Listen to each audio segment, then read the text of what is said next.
观众朋友们，大家好，欢迎收看本期的对话好莱坞。那今天呢，我们的嘉宾邀请到了制片人、演员 Don Willson 来到了我们节目当中。今天就让我们一起来了解一下他的故事吧。All right, Don, thank you so much for coming on my show. Thank you for having me. You look so beautiful in your you. super structured suit.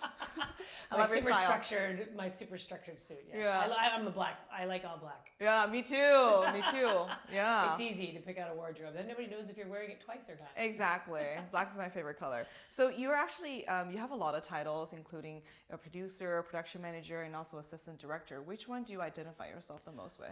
That's a hard question because I think that being a producer I love, but I love to direct too. I mean, I think eventually I would probably like to be a director, but I've had the least amount of experience in that. But I love producing. It's fun to put something together from the very beginning to the end. And so that's what producing does for you. It allows you to have that creative flow from the very beginning of starting a project and making it your own to the end. So I'd have to say my most favorite title is producer. So you actually started out as a 15-year-old casting director assistant. I did. Right? So how was that experience like? So working since 15. Yes. Well, I worked on a film called Violets Are Blue with Sissy Spacek, with a very famous Sissy Spacek, which people would know from Carrie days. That she was one of the most famous horror films of all time, and Kevin Kline. And so it was a wonderful experience. We always had a beach home.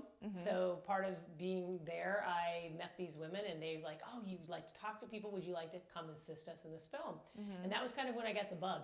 And then from there, decided that's what I wanted to do and go into film, and went to college at Emerson College, which is a very big school in Boston for film. Yeah. And yeah, it kind of took off from there. I loved it. From the minute I stepped on a set, I thought, this is where I need to be. This is where I belong. Yes. So what's casting assistant? What's its jobs and responsibilities? A lot of times, as a casting assistant, you really have, you are given the task of going out and finding the best people for a specific role. So, and that's great because I love to talk to people. I like to find out about what people like to do in their worlds. And when you're casting for a film such as this, we were looking for extras, featured extras, which are people kind of in the background, but you needed to have specific look, specific face, specific energy, because you know that translates across. When someone's speaking on camera, that energy is what's translating. So you need to really delve into people's personas and kind of find out who they could be. Could they fit this role? And it was a really interesting process to learn. But you were 15 at the time. Yes. How did you haven't come across a lot of people in your Yeah, lifetime. well, you know, were you able to, as a 15-year-old, I was very gregarious. Yeah. And I would go around talking to everybody. So as much as that sounds like a young age, I was actually pretty comfortable in my skin at 15. You know, I looked older. That always helped, you know. So it was like, I'm glad I don't look, you know, I hope that doesn't still continue to happen. But I looked older when I was younger, so that helped me to kind of, people that took me a little bit more seriously. But I don't know, I felt it was easy because I just liked people. And that was kind of that's a prerequisite for being a casting director. So you, later on in your career, you went on producing one of the top rated shows, you know, Miami Ink. How was that experience like? That was amazing. That probably, even to this day, I would say is my most favorite experience in producing, because it was like a family. I did that show for 5 years. I saw those guys every day. We shot a lot of episodes in that time. I got to experience, you know, some amazing people from all over the world, because our guests on that particular show were from everywhere, from all walks of life, all over the world. I heard some of the most amazing, beautiful stories. A lot of the, you know, people don't understand about tattoos, but they have a lot of meaning for a lot of people. So what my job was is sit down with those people and find out what that story was. So I loved Miami. That was my most favorite show that I've done to date, I would say. Why did you come out with that project or that idea? Well, actually, I was recruited from somebody who said, hey, you know, I think this is something that you would really like. The guys weren't so easy to get along with because, you know, they were guys used to hang around a bunch of guys. So they said, I think you can handle them. You want to come over and do this, and that's kind of how it started. What about Gold Rush? What was that? That was a lot of fun. So I lived in Haines, Alaska for the time I was on Gold Rush, which is a little teeny town, and it's actually, when you think of Alaska, you think traditionally is over here, but actually Haines is a very small little part of Alaska that's on the coastline, and it was just the most beautiful experience as far as location, but very, very harsh weather, very harsh conditions. But I had a lot of fun on that show. You know, it's really neat to meet very small town people who are not exposed to a lot, but have these very interesting jobs and careers. Well, what's the difference between producing for a show, TV series, and producing for film, per se? Oh, they're completely different genres. And a lot of people think when they produce television, they can move right into Exactly, film. yeah. And you can't. It's not possible. It's a completely different beast. Okay. The one thing I would tell you that TV gives you as a producer is it's a fast paced. So everything happens very quickly, very fast. With film, you have to be much more methodical because it's much more expensive to shoot. It takes much longer to shoot. The setups are much longer with the film camera. Nowadays, with all of the technology, though, it's become a lot less time consuming to shoot a film. We can now shoot them on little 4K cameras, whereas in the old days, it's a film with canisters. You had to change, you had to stop, you had to be very methodical. With television, you can kind of keep running and edit it, and you can edit in a different sequence if you want to. You can with film, but it's just it's a much faster paced environment in television. And producing television, that's the major difference for me. Right. So what's one of the biggest challenges that you had to face producing for a TV series? Locations. Locations are always difficult because you've got to secure a location, and look, Mother Nature doesn't always cooperate with you. You don't always have people getting the right permits. There's so much that goes into it. And I think locations are really challenging. Of course, money's challenging if you don't have it, but thank God all the shows that I've been on were already financed, so that wasn't a concern. Okay. So they were already financed shows. I mean, I've done it from the beginning too, but those particular ones that you're talking about and referring to are ones that were already financed. So the financial part of it wasn't a huge aspect. It was more the location. How are we going to shoot this? How fast can we shoot this? How many days is it going to be? And Mother Nature does not cooperate with you. If it's a rainy day, you're out. If you're shooting outside now, you need to shoot something else. So that fast-paced environment and moving things around. So I would say the most challenging would be locations. Because you have to obtain all the film permits Oh, and yeah, everything. In America, it's so hard. Oh my gosh, for yeah, that. we have There's a permit so for a many permit. paperwork. We have a permit for- We do. So what was the most rewarding experience from producing all these shows? I think of the influence that you have on viewers. I think that's always the most rewarding. I mean, even to this day, Miami Ink's been off the air for many years, but it still airs internationally. It aired when we stopped doing the show, we were airing in 146 countries. And it's still daily. People will say to me, "Oh my God, I loved that show. What happened to that show?" Because it told us stories. And when you tell a story, you have the ability to affect change. So I think that's the one thing for me that was most rewarding is sitting down with these people and hearing. I mean, sometimes I would hear the most heart-wrenching stories about why they were getting a tattoo. It wasn't just a tattoo. It was, especially if somebody was doing a memorial tattoo for a loved one that had passed. Yeah. So that was the most rewarding for me. It still is the most rewarding when I produce, when I see the finished product and it touches someone, because that's the whole reason we do this, is to provoke.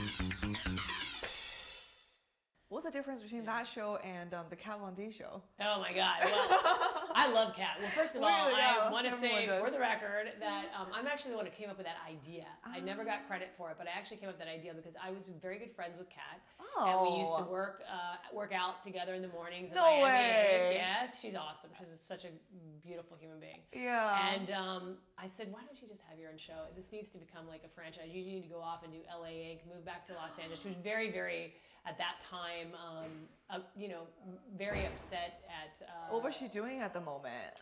She was... the guys were just giving her a hard time.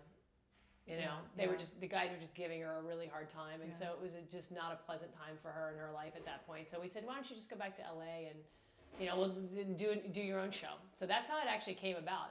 And then when I pitched that to the showrunner at the time, he pitched that to the network, and they said, "Yeah, let's do a show for LA Ink and bring Kat out here and set up a shop and do that thing. So yeah, so I feel very responsible.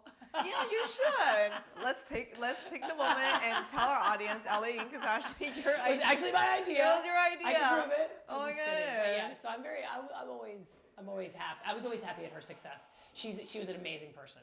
Yeah, I know she has a great makeup line. Oh yeah, no, Everything's so great.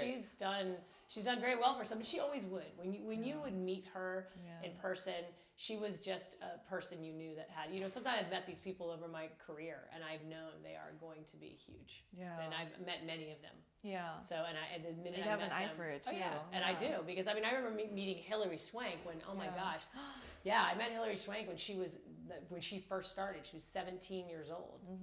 And she, not even 17, she was probably maybe 15. She was living in a car with her mom, really, when they were here to become an actress. And and I knew when I met her that this girl was going to go somewhere, that she was going to be a star. There was just something about her. And so are you. You have amazing, beautiful Aw, hazel eyes, of thank you. course. It'd be a waste if you're not on camera yourself, right? So you were actually a carpenter. Yes, right? I was. For 3 different series, actually. 3 different series. What was that? Like, what made you want to go into that role? As a kid, I would always follow my father around, and so I have pictures of me when I was like 7 and 8 with actually a tool belt on with a hammer in it, because my dad would buy that to me with me, so I could go around with him and do repairs or whatever. We were building a house at the time, and then when it came along to find a carpenter, they asked me, would you like to come? And my friends were like, you should try out. I'm like, are you nuts? I'm like, I'm not a carpenter. They said, Dawn, you build everything. Go, give it a try. And so I did, and I got my first job for a series called In a Fix. And yeah, it was quite funny. And then I went on to do 2 others, and one that I absolutely fell in love with was called Planet Action. Yeah, that's my favorite works from you. Thank you. Yes, I traveled around the world for that, and that was an amazing experience because I got to work with like the Malaysian tiger in Malaysia, and then I got to work with the orangutans, and I got to work in Cambodia with the Irrawaddy river dolphins. So I've been to Cambodia. Yeah, Cambodia's beautiful. Cambodia is by far one of my favorites. One of my favorite countries. Yeah, me too. One by far. The people, even I always said just the atmosphere. Even people who have very little, their homes are so spotless, so clean. They even rake their dirt in front of their houses, and I found that to be so uplifting for people who had very little materialistically, that they were so giving and kind, and the kids were just beautiful. I did actually a photo exhibit after I left there, and did a photo exhibit in P-Town, Massachusetts at a gallery of all the photographs I took because they were so incredible. Wow. What do you like about the Southeast Asian cultures? I love South. I think in another life I was from Asia.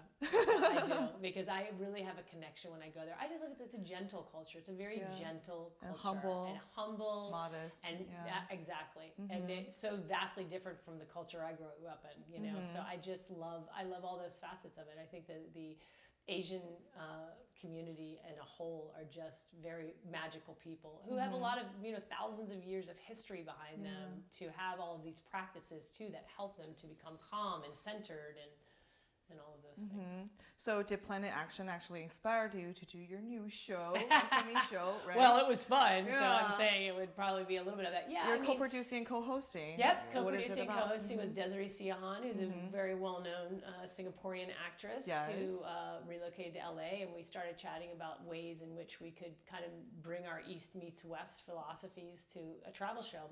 Both of us love to travel, both of us love food, both of us love to try new things, so we thought it would be a really good environment to create a show.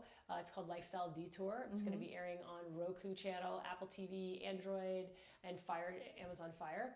It has a potential reach of like 160 million people, which is amazing. And we're going to start out the series in Los Angeles, but then travel to other regions to kind of discover the undiscovered places. And the reason we called it Lifestyle Detour is we feel like a lot of people don't usually venture out from their normal lives. They're afraid to try new cuisine or try a new type of dance, or you know, all of these things that are, there's such a big world out there with so many different cultures, and so I think so many people are afraid to try something new. So that's really why we call it lifestyle detour. Take a detour from your lifestyle. Get out of your comfort zone. Yeah, what are some places you recommend here in LA that our audiences don't know about? Well, there's some hole in the walls, right? Yes. Yeah. Well, there's lots of those. I mean, there's one of our best little Greek restaurants is in Santa Monica called Anothki. Oh. Which we let those guys, you know, he's like one of the most charming guys in the world. There's a great little Italian restaurant down the street, Paradiso, who Fabrizio is the owner and greets you in the doorway. The food's fabulous. I know lots and lots of, you know, restaurants for sure. But there's also great activities, like there's dance classes that you don't speak a word. You walk in and you have 3 hours of spiritual dance. And you literally let the music take you through that. And that's a wonderful experience for people who have never allowed themselves to just let their bodies move. And there's no judgment. So you could go in and stand still and move a finger if you wanted, or you can go and do the craziest dance moves you want.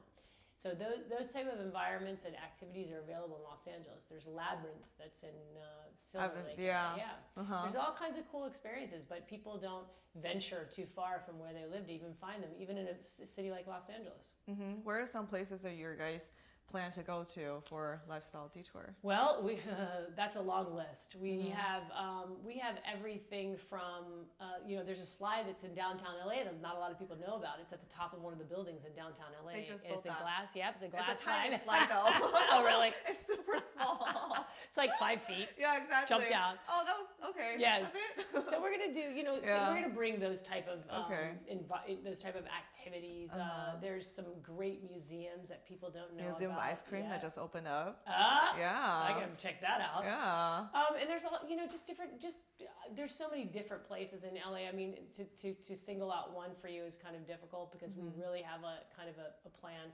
But we also have activities that people don't do, and stories, human interest stories. Like, for instance, we have a friend who was diagnosed with breast cancer and went through surviving breast cancer 5 years ago, and now she's doing what's called microblading for women who are losing their hair from chemotherapy. Right. And so we're going to do stories like that to show people that, you know, look, there's also these other techniques or things you can do to help your self-esteem, to help yourself feel better. So it's going to be a spiritual element as well. Usually you see these travel shows, or you see guys, right? Like Oh man my versus God. food and Yeah. all this stuff. How is it being, you know, having a 2-woman travel show? I've never seen That's that before. a really great question, and that is one of the reasons why we decided to do it. You know, I love Anthony Bourdain, and I had the privilege of meeting Anthony when I did Miami Ink, because he came in to get a tattoo from Chris Garver, and I had the pleasure of meeting him and his wife, and he's a very fascinating guy. But that genre is just riddled with nothing but men and men's perspectives. Yeah. And, you know, women travel too. And we have a lot of input on the travel. And, you know, and nowadays especially, you know, women travel just as much as men. So we really wanted to bring the female perspective also, and what we like to do. You know, we might not be as extreme as what a man likes to do, right? Or because he's sick right now, right? He's pretty ill, like from all the food, junk food that he's. So I mean, there's all kinds of. We'll do it the classy way. Right, exactly. But you know, we want to bring that element of that female empowerment to come in and say, hey, we want to give it from that perspective. And I think, you know, the networks have made a big mistake not realizing that, you know, women have the power to also be able to host a show like that about travel and to tell people about things in the world in a palatable way. You know? That's beautiful. I can't wait for it to come out. Yeah, we're very excited. Oh my God, thank you so much, Dawn. Thank you very much. Thank you so much. 好的，以上就是今天对我好莱坞的全部内容了，感谢大家的收看，我们下一周同一时间再见了，拜拜。